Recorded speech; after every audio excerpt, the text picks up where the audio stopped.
appropriate to do with the mayor acting as the chairperson. And under Robert's Rules of Order, if you start going that direction, it'd be appropriate to use the second in command, which would be the mayor pro tem. And with regards to, and so I use that as my judgment that if I was going to be discussing the mayor specifically, that it might be inappropriate to be using him as the chairman at that time. Seems reasonable. Okay, thanks. Just wanted a clarification on that. Other items from council? Paul? In regard to Mr. Gerhardt's, I love it. Last year, every year, the Association of Washington Cities gives out, I think it's 8, but it could be 10 awards for great community action. And at least a couple of those are governor's awards. I cannot remember whether the one in Chehalis was a governor's award or not. But what they did is the city and the citizens got together, and between the city and the citizens, they created a whole bunch of sidewalks. In most cases, the city did the dig it up and provide the base and form it up and pour the concrete, but the citizens actually raised the money to pay for the concrete. And it was a great community action project that reached all the way into the governor's mansion in Olympia. So I think this is a wonderful opportunity for Washougal, and that we want to carefully document what we do so that we have got something that we can take and maybe win a prize. Realizing, of course, that I don't know what the legal, we clearly can't do anything illegal. So we need to find a way to work through whatever codes and standards there are but I'm thrilled. Thank you. Actually, Mr. Boland, I referred to Jeannie Stewart, not Jeannie Harris. And also for Mr. Rothschild, it's very hard for people to understand, but you tend to want to think of the city as having a bottom line. It's not true. For the city, the money comes in different colors. And you cannot spend water and sewer funds on general funds. You are prohibited by state law from spending the money that goes to water and sewer utility rates on children, on the social services center. It's just not allowed. So they're not in any sense linked. I just wanted to mention to Councilmember Shoemaker that the city of Redmond has gone through a process which is in rough terms what you describe, but the technical term that they use for it is budgeting by outcome.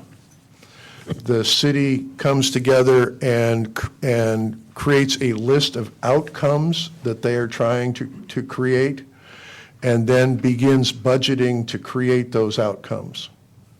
It's a little different than a mission statement, but that's generally what has been done along those lines. And if you're interested, the city of Redmond does have their budget documents, and their whole procedure is online. There's a lot of it that the numeric detail won't matter, but there's 10 or 20 pages on how they created the process and the decisions that they made that's very interesting. And if you get a chance to take the budgeting workshop from the Association of Washington Cities, that's one of the subjects that's covered in kind of the advanced class 301, but there's no reason not to go to it. The man who teaches that class was the finance director at Everett and then at Renton and is now at Redmond.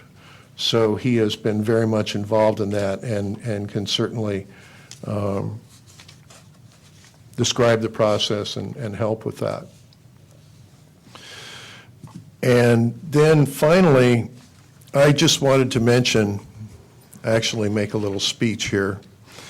In November in 2009, shortly after the election of our new mayor, Sean Gard, I quoted from a story in the Columbian entitled, "Council, Mayor-elect have rough spots to smooth out." Quoting from that article, a knockdown, drag-out election has split allegiance. They're talking about the city of Vancouver, incidentally. A knockdown, drag-out election has split allegiances and left wounded egos in its wake. Quote, "The council sort of feels like tossed salad right now, like we've all been thrown up in the air," end quote, said council member Harris. Quote, "Things are said during the heat of a campaign that are taken the wrong way, looked at the wrong way, and a lot of that has got to be cleaned up," Councilmember Smith said. However, he added, "Now that Levitt will be taking the helm, I want him to succeed." Quote, "It's in everybody's best interest to make sure that Tim can be successful as mayor as soon as possible," Councilmember Stewart said, "so the council can get down to the pressing business of dealing with an ailing budget and creating jobs." At the time, I added that I love my hometown. I was not born or raised here. I chose this place from dozens of others which I have visited or lived in.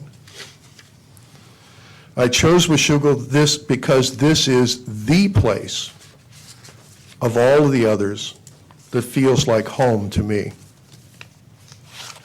I am, and always have been, dedicated to seeing my hometown, Washougal, move into our future as a successful, vital, and vivacious community, one of the great places to live, work, and play. I began this year with some trepidation about how our new mayor would work out. I said a little over a year ago that for our city to succeed, we need our city government to succeed, and we need our mayor to succeed. I'd like to report now to you that over the past year, I have been greatly impressed by Mayor Gard's skills and abilities, both in managing our human and capital resources and administering the details of running our city.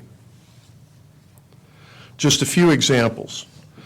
The process of recruitment and the hiring of our new city administrator and our new finance director is the best I have ever seen anywhere. I am convinced that as a result, we got the best of the best. The whole process of creating and presenting the proposed annual budget for our city, which has now been approved by council, was the longest, best, most careful, most intelligent, and most professional that I've ever seen or am even aware of.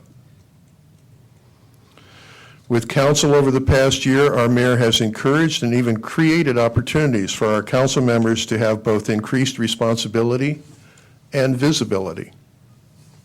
He has been open and patient. He has encouraged an open dialogue and has been willing to allow things